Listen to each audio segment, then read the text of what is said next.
We warmly welcome all of you to the 10th edition of GLF London at the prestigious British Library, coinciding with the 50th anniversary of the library.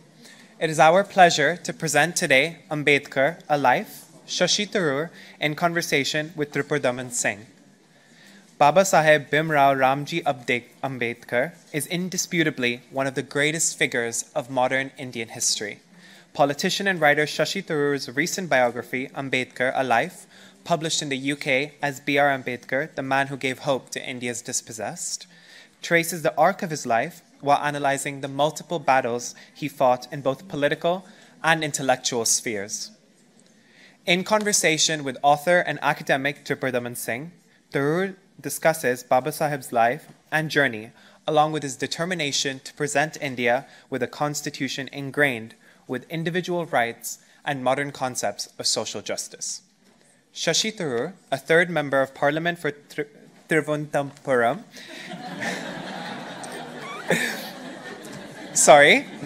is the best-selling author of 24 books, both fiction and non-fiction, besides being a former Under-Secretary General of the United Nations and a former Minister of State for Human Resource Development and for External Affairs in the Government of India. In 2019, Tharoor was also awarded the Sahitya Akademi Award in the category of English nonfiction for his book, An Era of Darkness. Everyone, please join me in giving a big round of applause.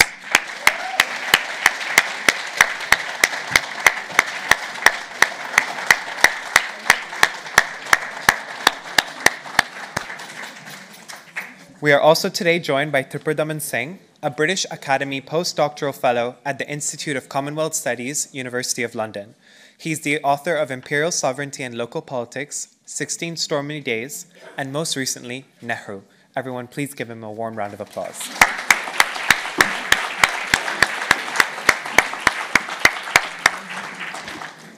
Over to you, Tripurdaman. Thank you very much, and welcome, all of you. And it's such a huge pleasure to be interrogating Shashi. I'm already fearing another stormy day. It is such a formidable book. As you can see, I made about 10 pages worth of notes because there was just so much to think about. So without wasting too much time, let's throw you straight into the deep end. And I want to start with this incident that you start the book with, which is a very young Ambedkar trying to find a Tonga. He's going to visit his father, and he's with his brother and his cousin. And it's a very, in a sense, I thought it was kind of almost a metaphor for Ambedkar's life, because he faces discrimination, he faces threat to his life and limb. There is, and my first question is, here's a man who, in a sense, surmounts almost impossible odds. That's right. And he does it without giving in to resentment. Beyond a point, nowhere do you feel that resentment clouds his analytical vision or his judgment. How do you think he managed to do this? Yeah, I mean, you're absolutely right that he had to overcome the most incredible humiliations. When you read them today, you almost find it impossible to believe that people behave like this towards others merely because of the caste into which they were born, or non-caste, if you like. You had a horrendous situation for this bright young kid. First of all, he's the sort of the last son, pretty much, of an army subedar, a sort of sergeant in the army, who was himself nearing retirement, doesn't have much longer to go. So here's this insignificant child scrabbling in the dust of a military cantonment in a small town, Mao. And then he manages to show some promise as a student. But imagine he goes to school and he's not even allowed to sit at a desk and chair like the other children. He has to sit on a gunny sack that he has to bring and place near the door of the school. And he has to remove the gunny sack himself because no one will touch something that's been defiled by an untouchable sitting on it. He recounts an episode where he was desperately thirsty. There was a tap outside the classroom for the children. But because he dared to touch it himself to open the tap, he was soundly thrashed. A young child of 6 or 7 years old wanting water, getting beaten for it. I mean, this kind of humiliation, and there are very many more. I've been selective in the ones I've recounted in the book, but there's enough there to sort of absolutely chill the blood. And yet, as Tripurdaman says rightly, there was no overt resentment, and his politics was never based on resentment. He had anger, he had passion, he had conviction, but never resentment. And what's striking is even Mahatma Gandhi, with whom he crossed swords more than once, and I think it's fair to say that neither in the end ended up feeling particularly fond about each other. But Mahatma Gandhi said, you know, I think Dr. Ambedkar is completely justified to feel bitterness towards caste Hindus. He said, it's a miracle he doesn't want to break our heads.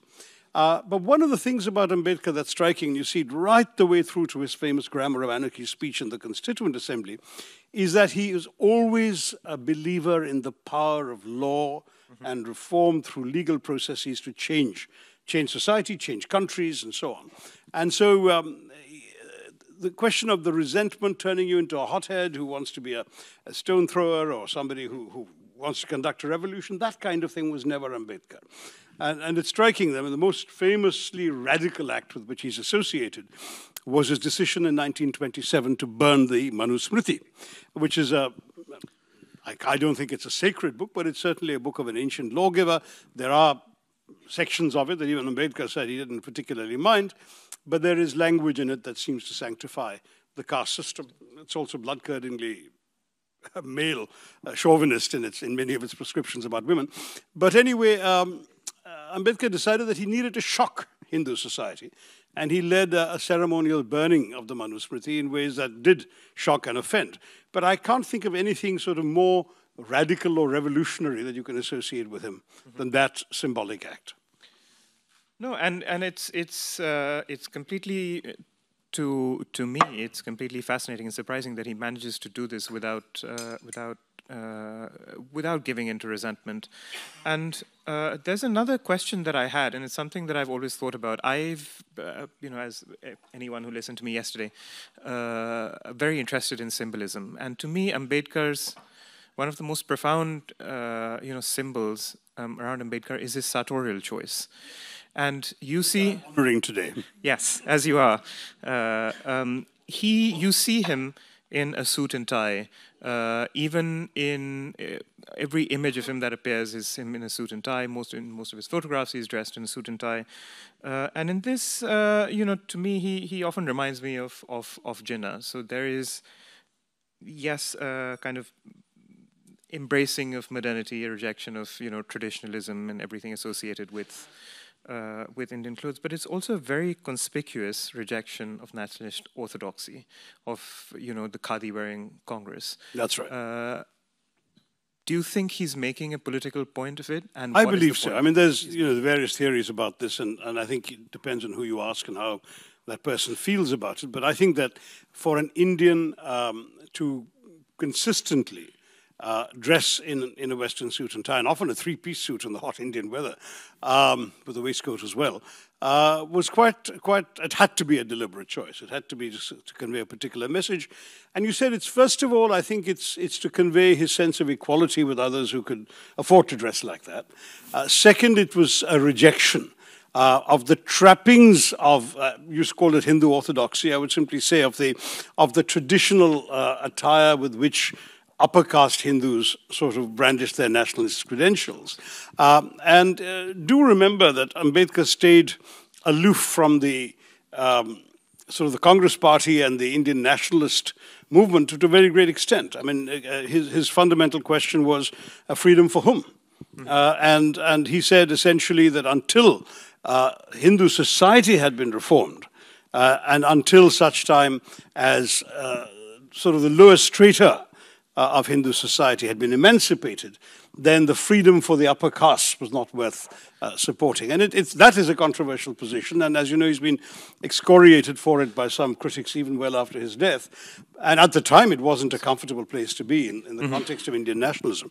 But he stuck to his guns. And I would say the attire was indeed, as you rightly said, there's symbolic. something else you say about his attire towards the end of the book, which is the image of Ambedkar as a, suited and booted man directing other Indians who were, in a sense, not quite achieved the level of political consciousness that he had. And this is especially acute when you look at his views on Adivasis.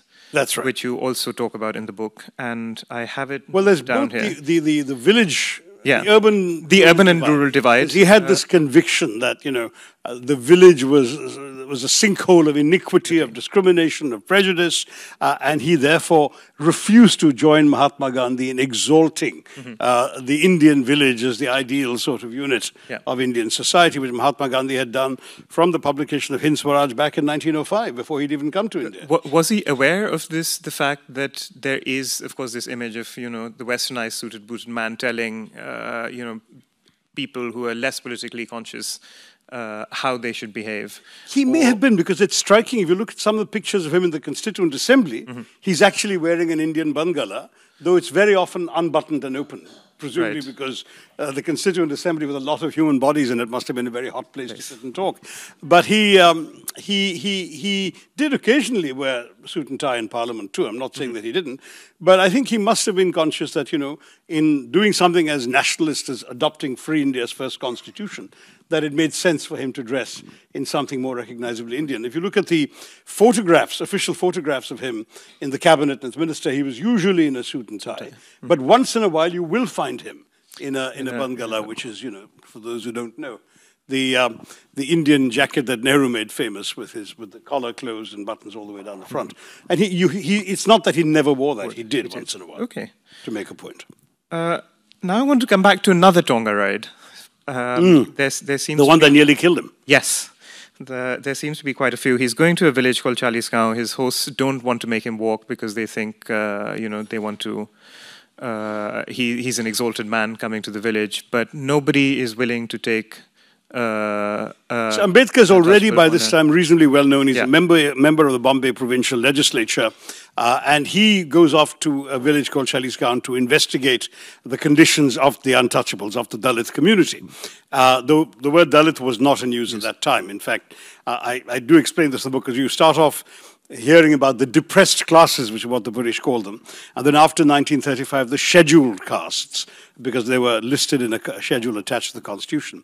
And you also had attempts by the depressed classes to name themselves, and Ambedkar first played with the word Muk, which meant the silent, the voiceless, then preferred the term Bahishkrit, which meant the excluded, and never quite settled on Dalit. He always objected to Harijan, which was Mahatma Gandhi's contribution, that Dalit should be described as Harijans, or the children of God, which Ambedkar found completely patronizing. And he said, well, we're all children of God, so why should we necessarily accept this label just to define us?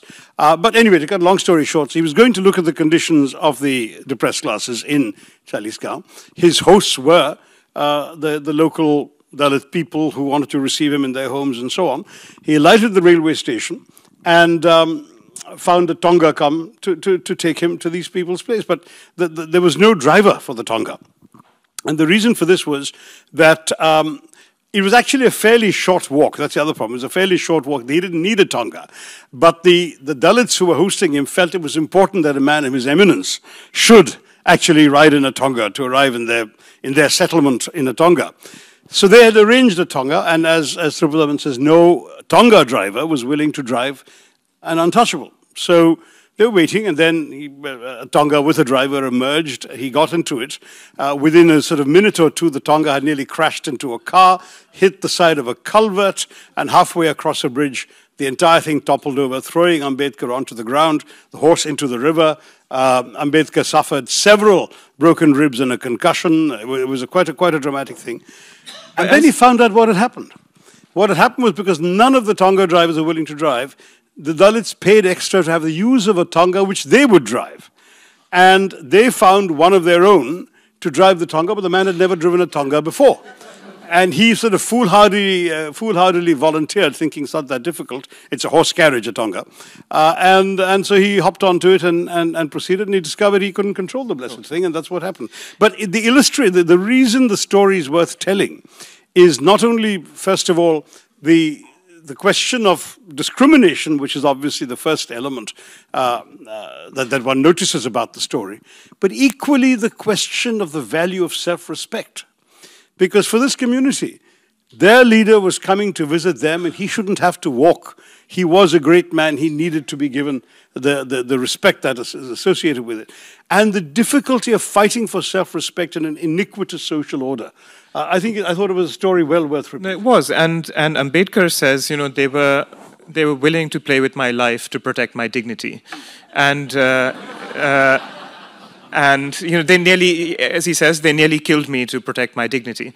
And you say it's, of course, you know, it's something that teaches him both about the irrationality of prejudice and the importance of dignity and self-respect. So my question is, what role does dignity play in Ambedkar's thought? Because it's something which you note people haven't really talked about very much. And along with that, he has an emphasis on fraternity, on the idea of fraternity. So how do these two ideas interact, and which does he give primacy to? They're very important, in fact. Dignity is a word that occurs many times in his writings and his speeches. And in fact, in many of his speeches to Dalit audiences, he tells them, you know, preserve your dignity. He tells Dalit women, dress in a dignified manner. He tells Dalits that ultimately a lot of his social consciousness was about self-respect, and you must be dignified in order to enjoy that self-respect. Fraternity was a very important contribution he made to the Constitution of India and to the constitutional concepts, because in fact in the first draft of the preamble they'd taken liberty and equality, but they didn't have fraternity. It was he who insisted it be added, and that's because he felt that the sort of brotherhood or sisterhood that word implies was absent in Indian society because of the caste system. And so it was very important to him that it had to be something that India would always fight for, to ensure that people, irrespective of the circumstances of their birth, would see each other as brothers and sisters. That notion of fraternity was his, I would say, one of his very important contributions to the Constitution. Does he, between these two, is there one that he gives primacy to? You know, dignity in individual conduct and individual lives, fraternity in national and social conduct. So each has privacy in its own sphere.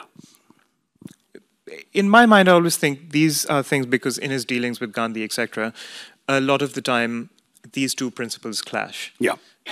And the idea is that what he's doing is, in a sense, giving primacy to dignity and placing the idea of fraternity second, which is the way many people see it, for example, in the context of the Communal Award. And I was just intrigued as to what you made of that. So the Communal Award, okay, now again, for those who haven't sort of got very familiar with all of this, there was, in the context of very grudging British attempts at introducing smidgens of representative governance into India, there were a number of inquiry committees which heard evidence from prominent Indians and what sorts of provisions they wanted. Now remember, at no point was there a universal franchise. The British required you to either be educated with degrees or be the owner of property before you could vote. And so even the very last election the British held in India, 1946, which some would argue made partition inevitable, that election was in a country of 330 million people, of whom only 30 million were able to vote. So at the highest levels, it was a 10% electorate. And when the British first started granting some representative government, it was even smaller. But Ambedkar consistently argued that Dalits should be able to choose their own representatives rather than be stuck within overall the overall Hindu community, which he felt would discriminate against good Dalit candidates. So he argued for, and not just once, but several times, the South Borough Committee, later the Simon Commission, and then at the roundtable conferences in London, he argued passionately for separate electorates for Dalits where Dalits would vote for Dalit candidates. This was ferociously opposed by the Indian National Congress on the grounds that it would play into the British divide and rule policy, it would divide Indians, it would divide Hindus. It was bad enough that Muslims, for example, had a separate electorate already, which they had also been opposed to, but they had no choice but to concede. And they didn't want Dalits also to have a separate electorate, and thereby reducing or dividing further the Hindu population. So Mahatma Gandhi refused this, but when the Communal Award was announced by the British Prime Minister after the second roundtable conference, this request of Ambedkar's was granted, and there were going to be separate constituencies for which only Dalits would vote and Dalits could be candidates. This led Mahatma Gandhi to declare a fast unto death, he was already by then a 61-year-old man, fairly ascetic, as you know, fairly frail, and anxiety started mounting in the country that he actually might die. He was fading fairly quickly by the third or fourth day of his fast, and I think by the sixth or seventh day, Ambedkar was prevailed upon to go to the jail in Pune where Gandhi was, and to persuade him to call off the fast. Gandhi said he just couldn't accept, he would rather die than accept the division of Hindu society and so on. So they finally agreed on a compromise where there would be reserved seats for Dalits, but they would be voted for by everybody in the Hindu community. In other words, the Dalits would not constitute a separate voting bloc, but they would have the right to occupy a certain number of seats. So you could only have Dalit candidates, but the general Hindu population would vote for those candidates. And Ambedkar gave in to that, largely because I think he feared the consequences for his own people as well as for the country if Gandhiji actually died in the fast. And this was called the Pune Pact, or Pune Pact in those days. Pune was called Pune in those days, and so the Pune Pact. And later, Ambedkar came to resent this very much. He sort of felt he'd been blackmailed into it by Gandhiji's fast unto death, and frequently wrote against this, including in his 1945 book. This is a 1930 episode we're talking about, 32 episode. In 1945, he wrote a book called What Congress and Gandhi Have Done to the Untouchables, and he was quite scathing about the very communal award that he had agreed to with Mahatma Gandhi. So it's an episode which does show a certain, shall we say, a certain bitterness or a certain regret about how it all turned out in the end. Taking things forward a bit, like leapfrogging into the 1940s, there are a couple of questions that I found very, very interesting, and there are some of these quite controversial subjects which you're one of the few people to talk about very, very openly in your book. And one of them, of course, is Ambedkar's realization that caste cannot be escaped within the Hindu fold, and then subsequently he converts. And he converts to Buddhism. But I'm more interested in the reasoning why he converts to Buddhism, and you talk about this, and you know, you're again one of the few people to have written about it so openly, which is he makes, you know, quite a detailed study of all major religions. As the rationalist that he is, he undergoes a very methodical sort of study of everything, and then he doesn't pick Christianity and he doesn't pick Islam, and his views on Muslims and Islam are very, very interesting in that context. And you quote him, and I'm going to read the quote. He thinks, of course, conversion to Islam will denationalize the depressed classes and will increase the danger of Muslim domination. Would you like to shed a bit more light on that? Yeah, well, as Tripurdaman says, he did actually analyze the merits of each option. It might be said when he made a famous speech saying, "I was born a Hindu, but I will not die one," every faith in India reached out to him and said, "Come and join us, be one of us." And so he meticulously studied what he could of each faith. His problem with Islam it gets even more complicated some years later when he writes his famous thoughts on Pakistan, is that he sees a number of unattractive features to Muslim society that he is quite scathing about. And the other problem he had was that, and therefore he wouldn't want to see Muslim domination. Mind you, he was not particularly attracted to the Muslim elites who ran the Muslim League. He said that essentially, and I'm skating on very thin ice here because Tripurdaman was getting me to say things I didn't actually write. But he saw Islam essentially as a foreign faith that had been brought to India. And he thought that if the Dalits converted en masse to it, it would accentuate their separation from their own traditional cultures and past beliefs. And that in the process, there would be a risk of empowering these people he didn't particularly care for, the elites of the Muslim community. With Christianity, his worry was precisely that it would look like they were playing into the hands of the British colonials, that here you have a religion that is associated with, though it was not brought by, the British. And therefore, again, there was this danger. It was seen as the Dalits being encouraged to go into a foreign faith. Mm-hmm. And that's when he started looking at Sikhism and Buddhism, because these were faiths born in India, grown up in India, and within the broad Indic family of religious traditions. And with Sikhism, he said, according to him, that despite the fact that the faith had been founded in the name of brotherhood and fraternity, that in fact untouchability and discrimination was still being practiced in areas where the Sikh faith was prevalent, and that he didn't want. So the only faith, he said, that truly believed in equality and fraternity, and he traced it all the way back to a couple of thousand years earlier, the Buddhist Sanghas and so on, was Buddhism. And he'd actually been interested in Buddhism since his teenage years, when he'd been presented a copy by Professor Keluskar, a Brahmin professor in Bombay who had written a book on Buddhism. And from then on, it'd been interesting. And in fact, even before his conversion, Ambedkar had been reading up extensively on the Buddha and addressed, there used to be these famous international Buddhist conferences year after year in the early 50s. And Ambedkar addressed a couple of them before his conversion. So he was interested in Buddhism, the ethics of the faith, the way of life it embodied, the principles it talked about. And he found fraternity in Buddhism. And that was, I think, the principal answer to your question. Okay, because alongside that, and as you mentioned his tract on Pakistan, he's one of the few people and one of the earliest ones to concede the legitimacy of the demand for Pakistan. And he, in a sense, as you write, he supports Jinnah's Day of Deliverance, and he gives a speech on that occasion. My question is there any connection between his views that you mentioned and his, in a sense, concession of the legitimacy of the Pakistan demand?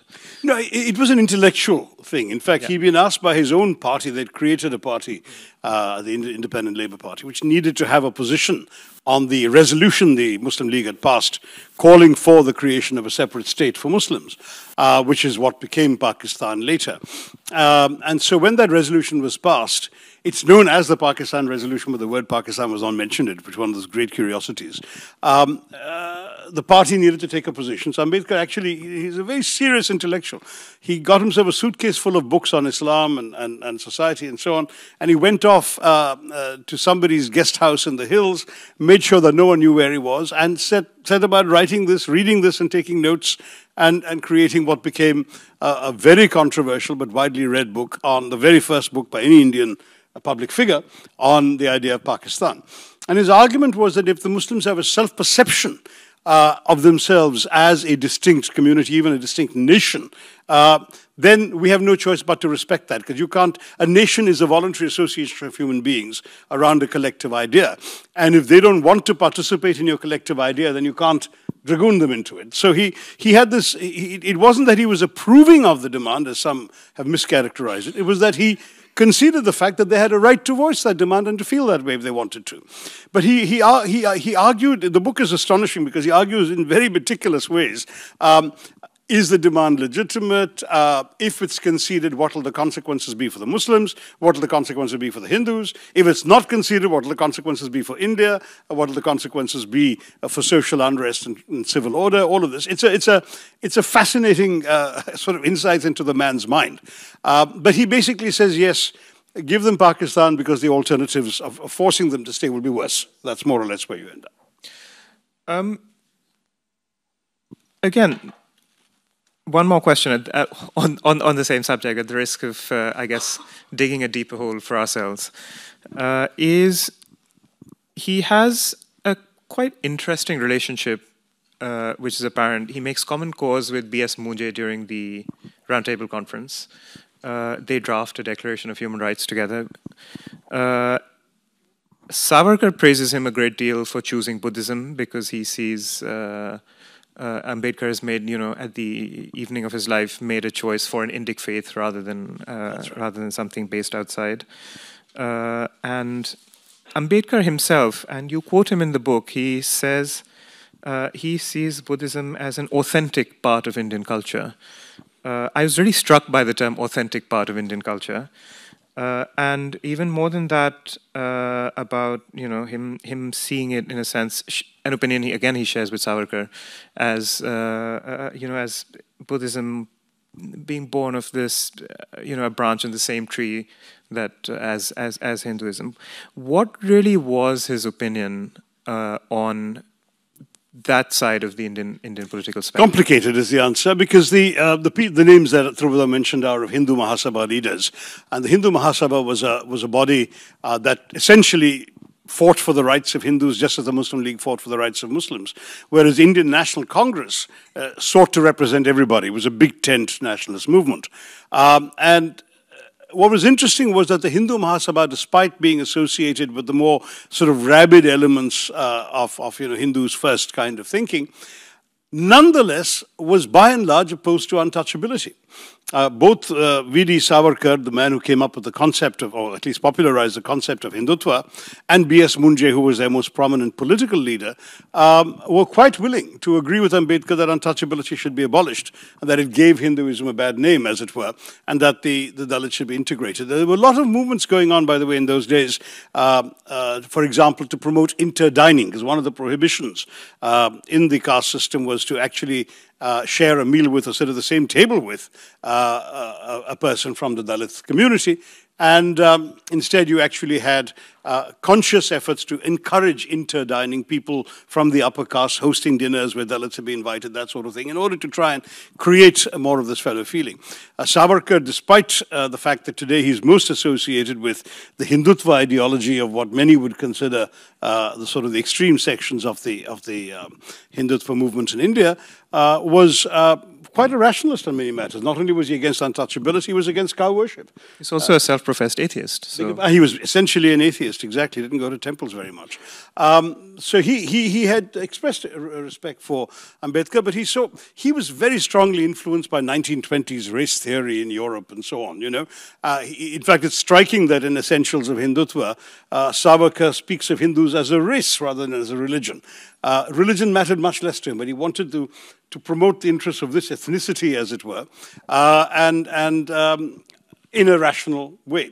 Now, Ambedkar was willing to make common cause with people like this on these issues, but he has written that nothing could be more disastrous for India than Hindu Raj. He has some, Ambedkar was occasionally intemperate, I'll have to admit. So one of his sentences that I blanched at but decided to quote was, "There may be a better or worse Hindu, but there is no such thing as a good Hindu." That sort of thing. I mean, a good Hindu there cannot be. Sorry, the exact words. Now, this kind of talk was obviously going to alienate him from many people in Hindu opinion. But his larger point was that majoritarianism doesn't work. And when he talked about Hindu Raj, he was conscious of the distinction between what he called a communal majority. The word communal doesn't mean in India what it means in Britain. It refers to a religious community of individuals in society. And so a communal majority, meaning a majority of Hindus organized by religion, as opposed to a political majority, which is people who constitute a majority party in a political democratic system by advocating certain ideas and principles which then the voters support. So he warns Indians not to confuse a communal majority with a political majority. And as you can imagine, I imagine that he would have quite a few things to say about what's happened in India in the last decade or so in that direction. No, he really does. And I'm quite curious. Ambedkar, of course, he's had such a long afterlife. If anything, his stature in his afterlife has only grown. Much more to an extent where every political group in India now wants to try and appropriate him. That's right. And of course, the Hindutva element in the right is trying as hard to do it as anyone else. That's right. And so, in a sense, my question is, how closely could he have aligned with them? And he's invoked of course, for the spirit of civic nationalism that you just mentioned. But despite that, do you think that there is a part of him that is, or his thought, that can be repurposed for Hindutva ends? No, because his alliances with them, and for that matter with the Muslim League, were essentially tactical.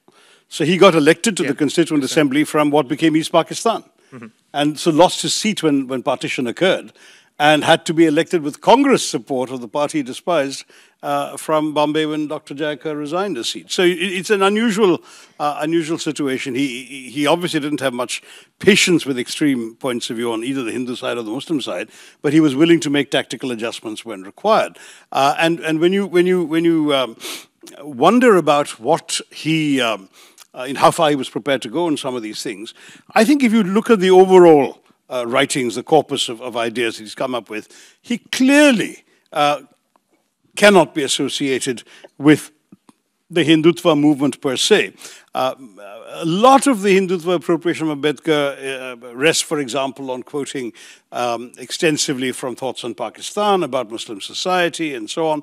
But they've got to be seen in context, and they've got to be seen in the argument that he was making. Number one. Number two, some of the tactical alliances were purely tactical. They didn't require him actually to adopt any of the political programs of those he was tactically aligned with, whether the League or the Congress Party or the Hindu Mahasabha or anyone else.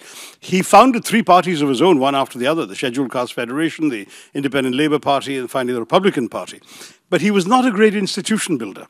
Organization was not his strength. He was a man of absolutely astonishing intellect, undoubtedly the best educated public figure we've ever seen in India, and certainly the best educated politician there's ever been or likely to be. But also a man of rigorous intellectual reasoning, profound intelligence. I mean, and he achieved all this, by the way, after all the discriminations that I talked about, at a time when some upper caste people would write BA, open brackets, F in brackets after their names and print on the visiting cards.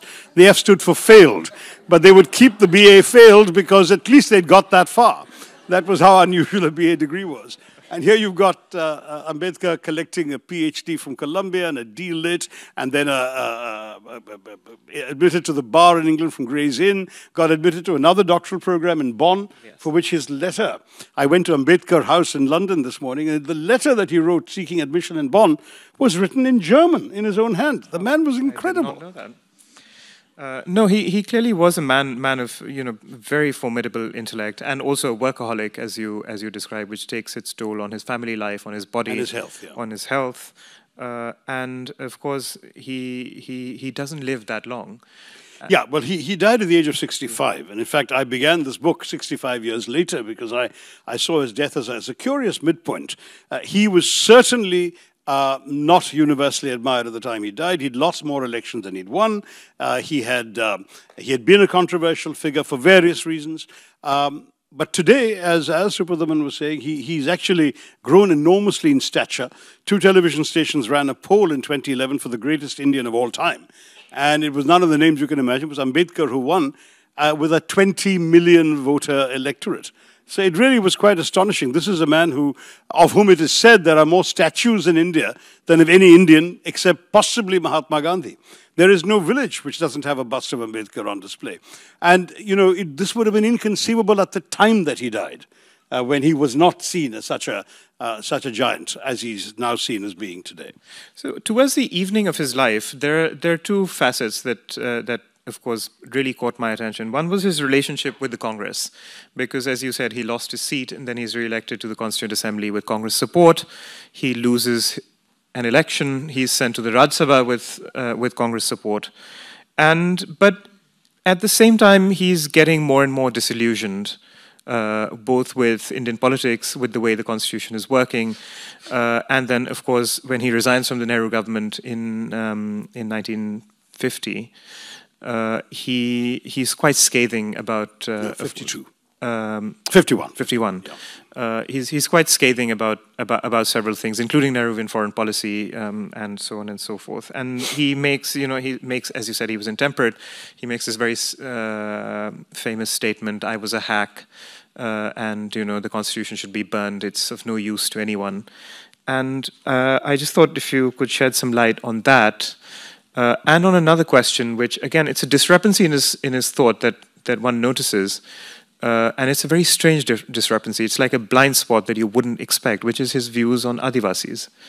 And I just thought in the sort of last 5-6 minutes that we have, whether you might want to shed some light on that. Okay, well, first on his the remarks of disillusionment. Yes, he says in the Rajya Sabha, "I was a hack. I just wrote what I was told to do." I mean, that's simply not true. I mean, this was a man who, he chaired the drafting committee of the Constitution.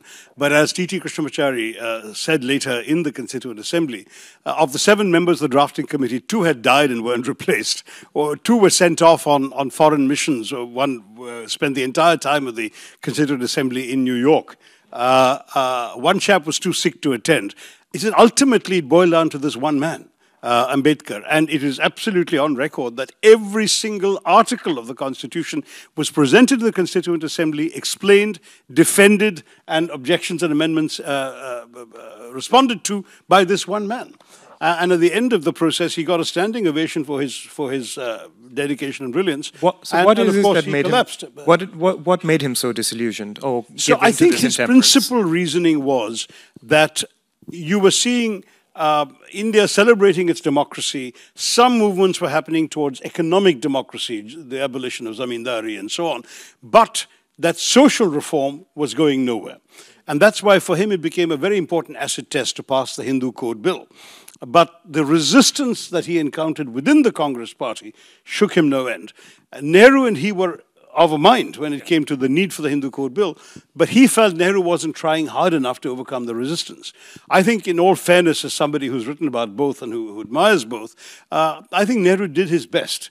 But, the Nehru of 50-51 is not the Nehru of 57 onwards, when no one would ever dare cross his wishes on anything.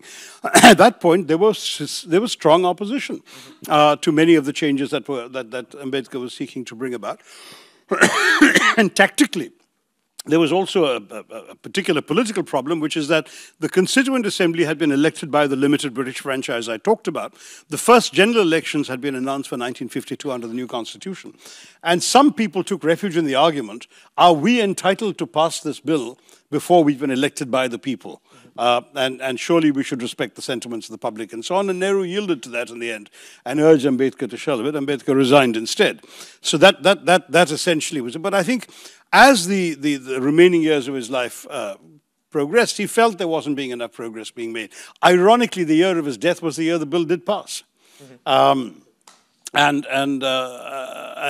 there was a significant improvement in women's rights, rights of succession and inheritance in Hindu law because of this. But this became a struggle, and it's something he decided. And then the manner of his exit was most unfortunate, because he was entitled under British parliamentary procedures, which is what we were all following and we continue to follow, to give an explanation of his resignation in the House. But there's also a convention that you're supposed to share with the Speaker of the House what you're going to say, so there's no surprises. He had declined to do so, and when he got up to speak, he was disallowed by the Deputy Speaker, who was in the chair, from speaking at all.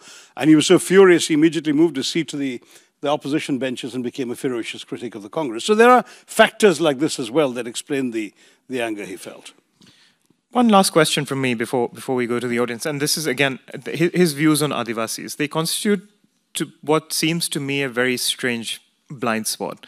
Yes, He compares them to, you know, hereditary animals with no political consciousness. That's right. And it's a blind spot that I find very inexplicable. I too found it inexplicable, and that's why I mentioned it in the book, because, you know, there is a tendency now, in the same spirit as Tripurdaman said, everyone trying to appropriate him, of everyone trying to sort of deal with him through hagiology rather than objectively see him as a human being who had his flaws. And I think one of the flaws was this blind spot on Adivasis. He, as an educated man, perhaps with certain distinction, he saw the Aboriginal people of India as sort of primitive savages. That, you know, yes, the Constitution should provide for them and in a tutelary sort of way, but not see them as yet as independent political actors capable of their own agency. And this is particularly surprising because one of the major voices of the Adivasis in the Constituent Assembly was an Oxford Blue and a very articulate man, Jaipal Singh, who actually made an eloquent speech asking for the same self-respect that Ambedkar was demanding for Dalits. So it was a very odd set of things he said about the Adivasi people, and I've got that in the book. So I think it's time to take it to the floor if anyone asks questions, and I'm sure there are plenty of them. Could we give it to the lady here, please? Yes, the lady in the second row. Thank you very much for your insight, Dr. Tharoor. This question more comes from someone of my generation, so my parents moved here in the 90s.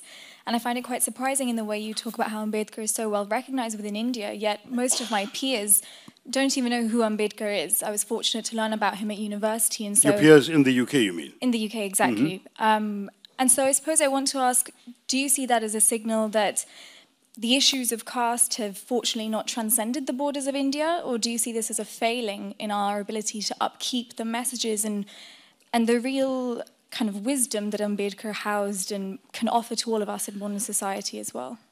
Well, I think, I mean, it really confirms that Britain and India have become foreign countries to each other, and that the knowledge of what goes on in India and even the coverage tends to be relatively superficial. And because Ambedkar is not a contemporary figure anymore, you really have to be interested in what he was trying to do and its consequences thereafter to know about him, read about him, teach about him. I'm pleased, though, that Manchester University Press commissioned this book, and I'm hoping it will get a kind of, get people interested. I was very conscious that every good book on Ambedkar is multiple hundreds of pages and multiple volumes, and that one needed something short and digestible and readable that would tell the essentials of his life as well as trace his legacy in the 65 years since he passed away. And I must say that that at least the existence of such a book and it's going to be the first of a series of sort of books about forgotten heroes from the developing world sort of thing, not by me, but by many authors. I think that's a good sign relatively. And I hope that, you know, the book will play a role in dispelling some of the ignorance you're worried about. Sure. Can we have the gentleman in the second row? Yes. Hi. There's a lot of questions, so if we can keep rolling. Thank you for your talk. In a few different ways, Dr. Ambedkar reminds you of Malcolm X and the role that he played, Malcolm X, and the role that he played in the civil rights movement, going from conversion in Ambedkar's case to Buddhism, Malcolm X to Islam, facing intense prejudice, the sartorial choices, both always wearing suits for dignity's sake. Do you think that those are fair similarities?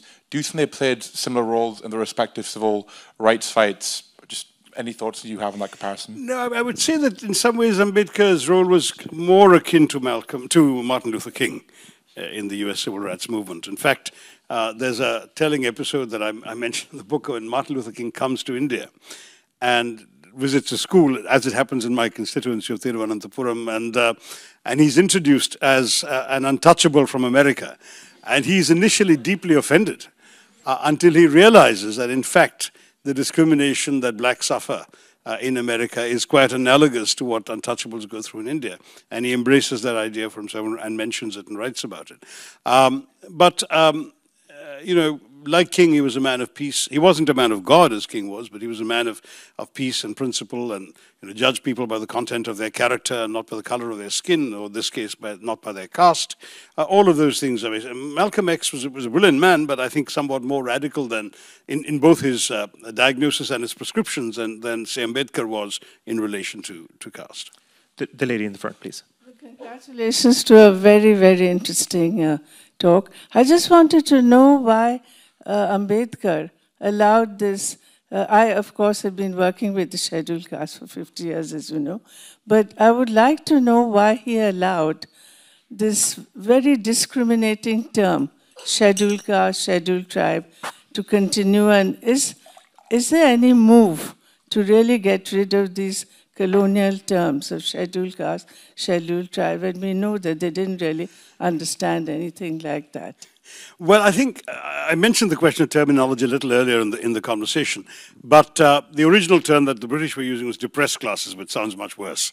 And both Mook and Bahishkrit never fully caught on, and they also, in some ways, are pejorative words. To call all Dalits voiceless diminishes their own voice. To call them excluded may be a statement of fact, but you want them to be included. So what term do you find? Dalit seems to answer that now, and increasingly, except for formal governmental or administrative usage where SC is still a term, Dalit is now much, much more the common term in India, in all Indian languages. So I think your question anticipates a problem that has been resolved. Gentlemen. Dr. Tharoor, fascinating session as always between both of you. So yesterday, I'm going to ask you something which is not about Ambedkar, but is related to Ambedkar. Yesterday, Tripurdaman did a session on kings and constitution, which is really about the whole prevailing debate around the monarchy in Britain, the monarchy versus constitution and republican views on all of that. I don't know if you've ever been asked this question, but I'm very keen to know what is your personal view. I'm not asking for any, nothing, this is not a political angle, but what's your personal view on this particular debate prevailing in the UK today? I'm sorry to say I missed Tripurdaman's session because I enjoy what he has to write and say. We know that every country's constitution emerges from different kinds of experiences, and those countries which were writing their constitution to sort of restrain monarchy had a different tradition from ours. So I haven't thought about it, certainly not in the Indian context where the Mughal Empire was gone 100 years before we wrote a constitution. So I think you can say in all fairness that it's I'm sure a very interesting talk. I would love to hear more. I could probably watch it online. But I haven't got anything terribly profound or insightful to offer you, other than that our constitutional tradition did borrow a lot from British practices and British systems, but probably nothing to do with the monarchical aspect, rather with the fact that many of the Indian elite felt that since the British had fought so hard to deny them all of these things, they must be worth having. So get the Westminster system, get parliamentary democracy, and so on and so forth. Yes, please. Thank you for the talk, Shashi. Just a quick question. Do you think the Prime Minister of India was inspired by a book to appoint the current president being a Dalit? Oh no, I don't think he needs to be inspired by me at all. I think he's got, as you know, a shrewd political calculation, each of these, and the BJP, since he came to power, has appointed a Dalit and now an Adivasi, and there's a great deal of interest to see who's going to be next. The lady in the front here, please. Thank you for that. I just wanted to say, given the rise of the more right-wing policies in the government of India today, is there a need for a new Ambedkar for the current dispossessed? Or would Ambedkar be a supporter of the kind of Hindutva policy? I don't see any likelihood that he would have much sympathy for what's going on. I would say, however, that it's always dangerous to transpose people from their time and their era and the beliefs expressed then and apply them to situations that didn't exist or had not arisen in that form several decades later. So I don't want to sort of sit here and making myself an authority on what Dr. Ambedkar would say or do today. That wouldn't be fair to him. But I will say it's reasonable to extrapolate from the kind of thinking he did and the kind of analysis he did, that this is where he came out. And he was not, I think, in all fairness, bigoted on Islam, as many in the Hindutva movement are. He was trying to analyze the situation objectively with the candor for which he was notorious. And so he used language that comes across as harsh, and that is now, in some elements, being exploited by the Hindutva right. But then he's been equally, in fact, probably more nasty about the Hindu upper castes and Hindu society and Hindu rights. So, you know, where do you end up ascribing which quotes are going to apply to which particular situation? It depends on how clever you are at appropriating the bits and pieces of what he said. Sorry. Hi, I'm Usha Uthup. I'd like to ask you a very, very important question as far as I'm concerned. And unfortunately, I haven't read your book, but I will do. But today's talk has been so amazing. I really want to know, did Ambedkar really do anything especially for the mochis, for the cobblers, as a community? Because I'm working with that Dalits, and I went to the President of India with my little project of, because I wear sneakers which are made by, Kanjivaram sneakers which are made by these Dalits. And I wanted that, you know, there should be somebody who could talk for them and get a cooperative, especially for the Dalit cobblers. And the cobblers do such a fantastic job in India. Every nook and corner has a mochi. That's right. And you don't find that anywhere in the world.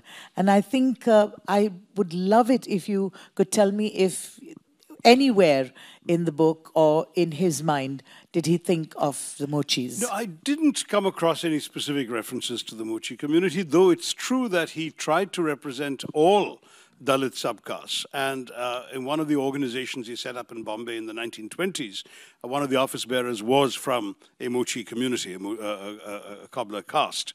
But he really sought as best as he could to speak for the collective interests of all the Dalits. And he wasn't always accepted in that capacity by other Dalits.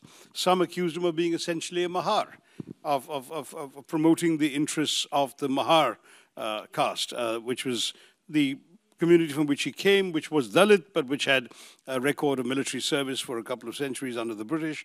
The whole Bhima-Koregaon battle that you've become controversial more recently, other reasons, was the Mahar regiment who fought that. So he was trying to show that he was much more than just a Mahar. He was speaking for everyone in the Dalit community, and to that degree he would not have in any way excluded mochis, but nor, I think, would he have worked specifically for one group or the other.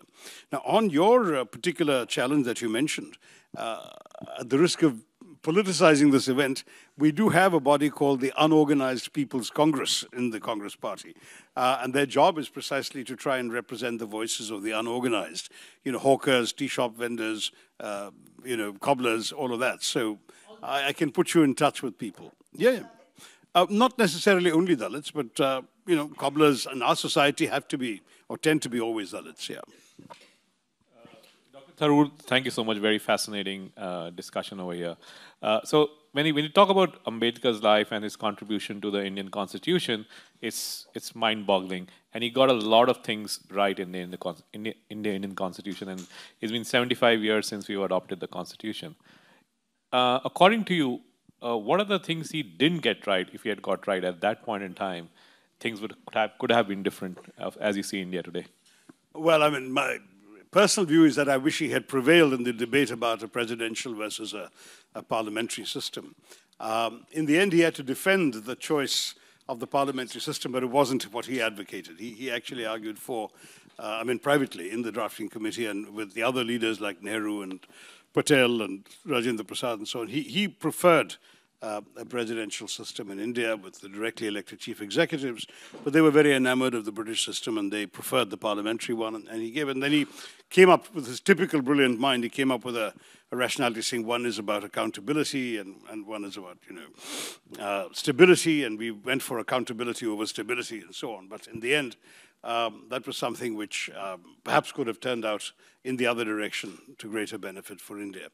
A second issue that we didn't get right, I don't know. I mean, I think it's such a comprehensive constitution that responded to so many seemingly impossible challenges. How do you give individual political agency to people who've never been empowered in living memory? How do you at the same time preserve group rights when entire communities have suffered discrimination? How do you promote certain values in the laws you write, the values of fraternity, for example? How do you encourage social change? All the solutions found, the directive principles which encourage certain things, the entire notion of constitutional morality, which was Ambedkar's contribution to India's constitutional ethos. I mean, the phrase was not his, but he resurrected it from a European thinker and then proceeded to apply it, saying that, you know, laws are not just laws in the letter of the law. There's a certain moral ethic embedded in them, and that we have to be attentive to constitutional morality in the things we do. All of these were significant contributions, and in this long, in fact, I think it was at the time and probably still is the longest constitution in the world. It's difficult to say that they got something particularly wrong, because in the spirit of what they were trying to do, they did accomplish everything. They squared every circle. They put in every idea that they wanted to. And so it was a pretty comprehensive document.